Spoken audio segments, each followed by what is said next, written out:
नमस्कार, मी दिनकर शिंदे. आपण पाहताय डीएस न्यूज. तुमचं मत माझं मत मध्ये आपलं स्वागत. मित्रांनो, महत्वाचा आणि गंभीर विषय मी आपल्यासाठी घेऊन आलो. तो म्हणजे असा आहे की महाराष्ट्राचं राजकारण वरवर जरी शांत वाटत असलं तरी सुद्धा ते अशांत आहे. अजितदादा पवार यांच्या दुःखद निधनानंतर महायुतीमध्ये अंतर्गत बैठका सुरू झालेल्या आहेत. खरं म्हणजे भारतीय जनता पार्टी आणि शिवसेनेच्या गुप्त बैठका सुरू आहेत. वेगवेगळ्या बैठका वेगवेगळ्या ठिकाणी होत आहेत, वेगवेगळ्या चर्चा त्या ठिकाणी होत आहेत आणि भविष्याच्या निवडणुकीविषयी, राजकारणाविषयी मोर्चे बांधणी सुद्धा या बैठकामध्ये होताना आपल्याला पाहायला मिळत आहे. म्हणजे काहीतरी एक गुप्त डील या ठिकाणी पक्की झालेली आहे, हे मला आपल्याला या ठिकाणी सांगायचंय. दुसरा भाग असा आहे की राज्यामध्ये म्हणजे महाराष्ट्रामध्ये एक मोठा राजकीय गेम या ठिकाणी होताना आपल्याला पाहायला मिळतोय आणि शिवसेना भारतीय जनता पार्टीचा सुद्धा मास्टर प्लॅन या ठिकाणी तयार होतोय. बहुतांशी तो तयार झालाय असं म्हटलं तरी काही वावगं ठरणार नाही. मित्रांनो, अजितदादा पवार हे महायुतीमध्ये घ्यायची की नाही घ्यायचे हे अगोदर एकनाथराव शिंदे आणि देवेंद्रजी फडणवीस या दोघांमध्ये चर्चा झाली होती. या संदर्भात एकनाथराव शिंदे यांनी नाराजी सुद्धा व्यक्त केली होती. कारण एकनाथराव शिंदे मुख्यमंत्री असताना भारतीय जनता पार्टी सोबत राज्यात सत्ता होती. त्यानंतरच्या झालेल्या निवडणुकीच्या पूर्वीच भारतीय जनता पार्टीनं राष्ट्रवादी काँग्रेस फोडली आणि अजित पवारांना आपल्या सोबत घेतलं. या ठिकाणी आपली युती भक्कम असताना, सरकार भक्कम असताना अजितदादा पवार आणि त्यांची राष्ट्रवादी आपल्यासोबत घेण्याची गरज काय? कारण जर ती घेतली तर त्यांना मंत्रिपद द्यावी लागतात, सत्तेमध्ये सहभाग द्यावा लागतो आणि मग आपल्याला गरज नसताना हे सगळं का करायचं हे ज्यावेळेस एकनाथराव शिंदे यांच्या शिवसेनेकडून सांगण्यात आलं त्याच वेळेस भारतीय जनता पार्टी आणि मुख्यमंत्री असलेले देवेंद्र फडणवीस यांनी स्पष्टपणे सांगितलं की आमची मतं जी आहेत ती हिंदुत्ववादी आणि त्यासोबत काही ओबीसींची आहेत, परंतु त्यासोबत जे परप्रांतीय आहेत ते सुद्धा भारतीय जनता पार्टी सोबत जोडलेत. परंतु शिंदे साहेबांच्या शिवसेनेसोबत हिंदुत्ववादी आणि मराठी माणूस हा त्या ठिकाणी जोडला गेलाय. पण याही सोबत एक वेगळा गट महाराष्ट्रामध्ये आहे जो अजित पवार यांच्या राष्ट्रवादी काँग्रेस सोबत जोडला गेलेला आहे. मग तो बहुजन असेल, अल्पसंख्याक असेल, मुस्लिम समाज असेल, मराठा समाज असेल किंवा ज्यांना शिवसेना आणि भारतीय जनता पार्टी दोन्ही पक्ष नकोत असा एक वर्ग महाराष्ट्रामध्ये आहे. तो शरद पवार आणि अजित पवारांच्या राष्ट्रवादी काँग्रेस सोबत जुटलेला आहे. जर अजितदादा पवार आपल्या सोबत आले तर तो मोठा वर्ग आपल्या महायुती सोबत येईल आणि परिणामी आपल्याला राज्यामध्ये किंवा देशामध्ये ज्या निवडणुका येतील त्याला सामोरं जाताना राज्यामध्ये मोठं पाठबळ मिळेल. ही भूमिका भारतीय जनता पार्टीनं एकनाथराव शिंदे यांच्या शिवसेनेला त्या ठिकाणी समजावून सांगितली. तसं जर पाहिलं तर हा होता फक्त काँग्रेस पक्ष आणि काँग्रेस हा भारतीय जनता पार्टीचा पारंपरिक विरोधक आहे. त्यांचे मतदार वेगळे, विचारसरणी वेगळी आणि भारतीय जनता पार्टीची विचारसरणी वेगळी. पण भारतीय जनता पार्टीला काँग्रेस सोबत जर टक्कर द्यायची असेल तर शिवसेनेची मतं जी एकनाथ शिंदे साहेबांच्या सोबत आली होती, दुसरी अजितदादा पवारांच्या सोबत आलेली होती, ही जर प्लस झाली तर काँग्रेसला त्या ठिकाणी ती टक्कर देऊ शकत होते. एवढंच काय, महायुतीमध्ये उद्धव ठाकरे आणि शरद पवार यांची जरी पक्ष असले तरी सुद्धा ही महायुती टक्कर देऊ शकत होती. ही रणनीती त्या ठिकाणी ठरली होती आणि त्यामुळं महायुतीसाठी आणि सरकारसाठी अजित पवार आणि त्यांची राष्ट्रवादी ही अत्यंत महत्वाची होती. नव्हे तर ती किंग मेकरची भूमिका त्या ठिकाणी पार पाडत होती. आता झालंय असं, अजितदादा पवार यांचं अपघाती निधन झालं आणि त्यांच्या निधनाविषयी घात की अपघात हा विषय वेगळा, परंतु ते राष्ट्रवादी काँग्रेसमध्ये नाहीयेत. त्यामुळे त्यांच्या नेतृत्वाखाली जी मजबूत असलेली राष्ट्रवादी आज ती मजबूत राहिलेली नाहीये. जरी सुनेत्राताई पवारांनी राष्ट्रवादीची सूत्र हाती घेतली असली तरी सुद्धा अजितदादा पवार ज्या पद्धतीनं महाराष्ट्र हाताळत होते, महायुतीला हाताळत होते, दोन्ही पक्षांना आपल्यासोबत कसं त्या ठिकाणी एकत्रित आणायचं, त्यांच्या विरोधात कसं लढायचं हे ठरवत होते. ती भूमिका सुनेत्राताई पवार अद्याप घेऊ शकलेल्या नाहीत आणि कदाचित त्यांना घ्यायला वेळही लागेल. याच पार्श्वभूमीवर राष्ट्रवादी काँग्रेस अजित पवार गटाचे जे काही नेते अजितदादांवर अवलंबून होते ते मात्र या ठिकाणी थोडे बेचैन आपल्याला पाहायला मिळत आहेत. परंतु एक गट हा भारतीय जनता पार्टीच्या सोबत आपोआप त्या ठिकाणी जुळला गेलेला आहे. नव्हे तर त्यांच्यावर ईडीच्या कारवाया असतील, चौकशा असतील किंवा भारतीय जनता पार्टीने त्यांना जी प्रलोभनं दिलेली असतील, या अनुषंगानं काही नेते हे आजच भारतीय जनता पार्टीच्या सोबत जुटलेले आहेत. हे महाराष्ट्रानं या ठिकाणी चित्र पाहिलेले. परंतु परिस्थिती अशी आहे की आता अजितदादा नाहीयेत. दोन्ही राष्ट्रवादी काँग्रेसच्या विलिनीकरणाची चर्चा सुरू झाली होती. हे विलिनीकरण होऊ द्यायचं नाही हे महायुतीतले दोन्ही पक्ष ठरवत आहेत.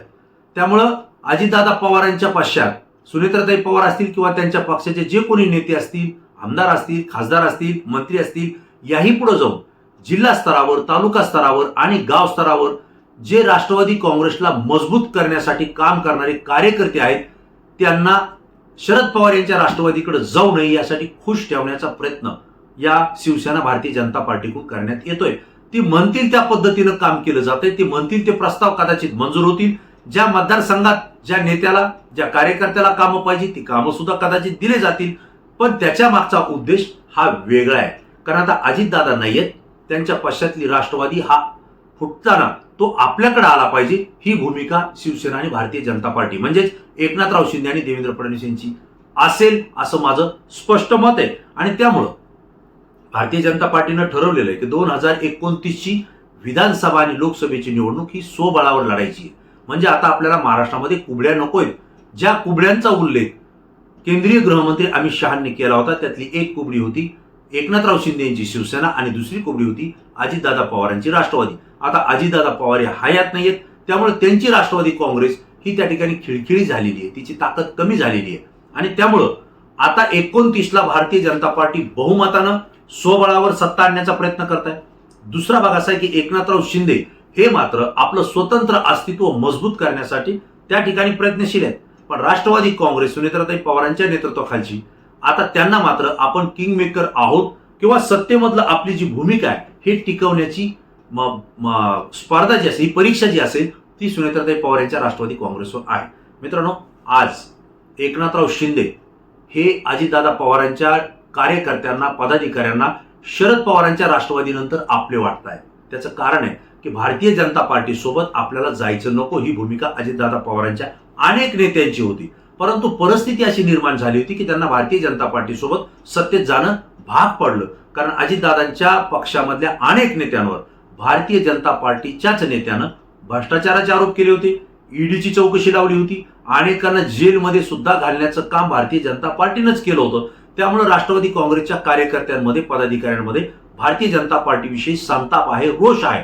परंतु अजितदादांची जी भूमिका होती ती आपल्याला सत्तेत जावं लागेल. नसता पंतप्रधान नरेंद्र मोदी यांनी महाराष्ट्रातल्या जलसिंचन घोटाळ्याविषयी ज्या ठिकाणी वक्तव्य केलं त्याच वेळेस लक्षात आलं होतं की आता पवार कुटुंबावर सुद्धा मोठी कारवाई होऊ शकते. आणि तात्विक तडजोड म्हणून त्या ठिकाणी अजितदादा भारतीय जनता पार्टी सोबत सत्तेत आले होते.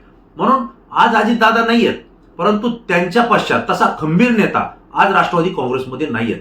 जे चार चेहरे चर्चेले जात आहेत, वारंवार चर्चेले जातात, ते म्हणजे प्रफुल्ल पटेल असतील, सुनील तटकरे असतील, छगन भुजबळ असतील, धनंजय मुंडे असतील, या चौघांचीच नावं येत आहेत. वास्तविक पाहता अजित पवार यांच्या राष्ट्रवादीमध्ये 41 आमदार आहेत. जर चौघांचीच नावं येत असतील तर बाकीचे आमदार कुठे आहेत, बाकीचे पदाधिकारी कुठे आहेत? ज्या ठिकाणी विधानसभेला अजितदादांच्या राष्ट्रवादीचे अनेक उमेदवार हे दुसऱ्या स्थानावर राहिलेले आहेत, काही ठिकाणी तिसऱ्या स्थानावर असले तरी काही ठिकाणी अल्पमतानं ते पराभूत झालेत. म्हणजे त्यांचं प्राबल्य त्या जिल्ह्यामध्ये आहे, त्या तालुक्यामध्ये आहे, त्या सर्कलमध्ये, मतदार जिल्हा परिषद पंचायत समिती सर्कलमध्ये त्यांची ताकद आहे. मग हे लोक आज कुठं आहेत हाही प्रश्न पडतोय. मग या लोकांना आज कुठलं तरी खंबीर नेतृत्व पाहिजे. त्यापैकी काही जण हे पुन्हा शरदचंद्र पवार आणि त्यांच्यासोबत असलेल्या नेत्यांकडे पाहतायत की हेच आपलं भवितव्य असू शकतात किंवा यांच्यासोबत जर गेलो तर आपलं अस्तित्व टिकू शकतं. परंतु काही असेल की त्यांना सत्तेसोबत राहणं गरजेचं आहे, परंतु भारतीय जनता पार्टीसोबत नको. मग त्यांना दुसरा पक्ष कोणता येतो तर तो येतो एकनाथराव शिंदे यांची शिवसेना. त्यामुळे झालंय काय की काही नेते हे भारतीय जनता पार्टीच्या सोबत जायला तयार आहेत, काही नेते हे एकनाथराव शिंदे यांच्या सोबत जायला तयार आहेत. आणि त्यामुळं भारतीय जनता पार्टी आणि शिवसेना ही दोघंही आपली ताकद वाढवण्याचा प्रयत्न महाराष्ट्रामध्ये आपल्याला करताना पाहायला मिळत आहेत. आणि ही जर ताकद आपल्याला वाढवायची असेल तर मग आपल्याकडे येणार कोण तर अजितदादा पवार यांच्याच राष्ट्रवादीचे आमदार असतील, नेते असतील किंवा कार्यकर्ते असतील. यांना घेण्यासाठी या दोघांचे वेगवेगळ्या स्तरावर प्रयत्न आहेत. आणि दोघंही राजकीय दृष्ट्या एकमेकांवर दबाव आणतायत, तर काही ठिकाणी समन्वयानं मार्ग काढून तुमच्याकडे कोणते नेते प्रवेश करतील, आमच्याकडे कोणते नेते प्रवेश करतील, या सुद्धा हालचाली स्थानिक स्तरावर शिवसेना आणि भारतीय जनता पार्टीमध्ये होताना आपल्याला दिसतंय, पाहायला मिळतंय. अनेक मतदारसंघामध्ये, अनेक तालुक्यामध्ये आपण पदाधिकाऱ्यांशी चर्चा करतो त्यावेळेस ते सांगतायत की अजितदादा होते तोपर्यंत आम्हाला कुठेही जायची याची गरज नव्हती, कारण अजितदादा आमचं ऐकत होते. पण आता आम्हाला कुठेतरी जावं लागेल, कुठल्या तरी नेतृत्वाखाली आम्हाला काम करावं लागेल. मग कोणी म्हणतो आम्हाला देवेंद्र फडणवीस साहेबांच्या नेतृत्वाखाली जावं लागेल, कोणी म्हणतो एकनाथ शिंदे साहेबांच्या सोबत जावं लागेल, तर काही जण म्हणतात की आम्हाला शरद पवार यांच्या सोबत जावं लागेल. परंतु सुनेत्राताई पवार यांची राष्ट्रवादी आता अशीच राहील आणि आम्ही खंबीरपणे उभा राहू असं म्हणणाऱ्यांची संख्या मात्र आपल्याला कमी पाहायला मिळते. आणि त्यामुळे हे जे काही चाललेले दोन्ही शिवसेना आणि भारतीय जनता पार्टी जो मास्टर प्लॅन चाललाय तो 2029च्या दृष्टीने चाललाय. भारतीय जनता पार्टीला आपलं मुख्यमंत्रीपद कायम ठेवायचंय, तर एकनाथराव शिंदे यांच्या शिवसेनेला आपला विस्तार करून आपला पक्ष मजबूत करून पुन्हा एकदा मुख्यमंत्री पदावर आपला दावा ठोकायचा आहे. आणि हिंदू हृदय सम्राट बाळासाहेब ठाकरेंनी जे सांगितलं होतं की शिवसेनेचा मुख्यमंत्री शिवसैनिक म्हणून आपण करू, तर तो आम्हाला एकदा करून दाखवायचा आहे, असं या शिवसेनेच्या नेत्यांची भूमिका आहे. तसं जर पाहिलं तर एकनाथराव शिंदे यांची देवेंद्र फडणवीस आणि भारतीय जनता पार्टीनं अजित पवारांना महायुतीत घेतानाची समज काढली होती की आपण त्यांना घेऊन आपली महायुती भक्कम करू. पण वास्तविक पाहता एकनाथराव शिंदे यांच्या शिवसेनेच्या अनेक नेत्यांवर भारतीय जनता पार्टीच्या नेत्यांनी भ्रष्टाचाराचे आरोप लावले, वेगवेगळ्या योजनेमध्ये अफरातफर केल्याचे आरोप लावले, ईडीच्याही समज बजावल्या गेल्या, नोटीस काढल्या गेल्या. या सगळ्यामध्ये एकनाथराव शिंदे यांच्या शिवसेनेचं आणि त्यांच्या गटाचं खच्चीकरण करण्याचा प्रयत्न भारतीय जनता पार्टीनं चालवला होता. कारण जर एकनाथराव शिंदे यांच्या शिवसेनेचं खच्चीकरण झालं तर हिंदुत्वाची पूर्ण वोटिंग ही भारतीय जनता पार्टीला जाईल आणि प्रबळ मित्र पक्ष म्हणून राष्ट्रवादी काँग्रेस अजित पवार येईल की ज्यांच्याकडे बहुजन समाजाची मतं आहेत, जी भारतीय जनता पार्टीला मतदान करत नाहीत, ती अजितदादा पवार यांच्या सोबत राहतील आणि या दोघांच्या युतीमध्ये महाराष्ट्रात पुन्हा एकदा भारतीय जनता पार्टी सत्तेत येईल. ही सगळी रणनीती एकनाथराव शिंदे यांच्या लक्षात आल्यानंतर त्यांनी अनेक सूत्र त्या ठिकाणी फिरवले, बदलले आणि प्रत्येक मतदारसंघात आपली शिवसेना कशी मजबूत होईल यासाठी प्रयत्न केलाय.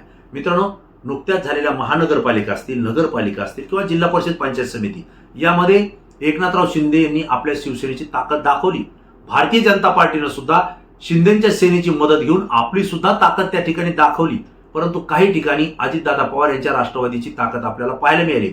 पण आता अजितदादा नसल्या कारणानं या नगरपालिका, या स्थानिक स्वराज्य संस्थेला जो निधी पाहिजे, एक राजकीय मोठं पाठबळ पाहिजे, ते आता कोण देणार हा प्रश्न त्यांच्या समोर आहे. आणि त्यामुळं तुम्ही आमच्या सोबत या किंवा आमच्या नेतृत्वाखालची सत्ता त्या ठिकाणी आपण जर आणली तर आपण मोठा निधी देऊ, हे एकनाथराव शिंदे आणि देवेंद्र फडणवीस आपापल्या स्तरावर या राष्ट्रवादी काँग्रेसच्या पदाधिकाऱ्यांना किंवा निवडून आलेल्या प्रतिनिधीला सांगतायत, त्यांचे स्थानिकचे नेते सांगतायत. आणि त्यामुळं ज्या ठिकाणी अजित पवार यांच्या राष्ट्रवादीचं वर्चस्व आहे ते सुद्धा आपल्या नेतृत्वाखाली किंवा आपल्या पक्षाचं वर्चस्व आणण्यासाठी भाजप आणि शिवसेना महाराष्ट्रामध्ये प्रयत्न करताना आपल्याला पाहायला मिळत आहे.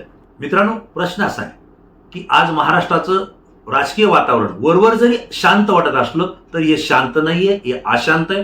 गुप्त बैठका होत आहेत, गुप्त चर्चा होत आहेत, मास्टर प्लॅन ठरत आहेत आणि अनेक मतदारसंघांमध्ये आज आपल्याला शांतता पाहायला मिळते. राष्ट्रवादी काँग्रेसच्या आमदारांमध्ये सुद्धा शांतता पाहायला मिळते. राजकारणामध्ये जर एखाद्या मतदारसंघात शांतता असेल तर याला वादळापूर्वीची शांतता असं म्हटलं जातं. त्यामुळे एक मास्टर प्लॅन बनला जातोय आणि तो म्हणजे ऑपरेशन प्रवेश, जो भारतीय जनता पार्टी आणि शिवसेना एकनाथ शिंदे गटामध्ये ठरवल्या जात आहे.